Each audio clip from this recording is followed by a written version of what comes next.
नमस्कार. तर तुम्हाला माहिती का आज मी बनली आहे डॉक्टर. चला आता बघूया. थांबा थांबा मला फोन आलाय.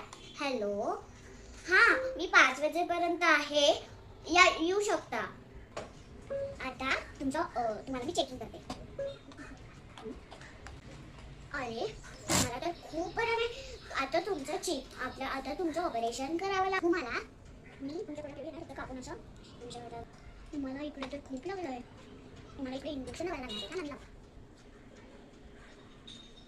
थांबा मला फोन आलाय. हॅलो. हां माझ्याकडे एक पेशंट आलाय. तुम्ही नंतर येऊ शकता. मी 7 वाजेपर्यंत आहे किंवा 8 वाजेपर्यंत असेल मी. हां ठीक आहे. Bye bye bye. तुम्ही आता माझा एक पेशंट झाला आहे त्यामुळे आता तुम्ही येऊ शकता. असं सांगा मला. अच्छा तुम्हाला इंजेक्शन द्यावं लागणार आहे. ठीक आहे. कसा वाटला व्हिडिओ?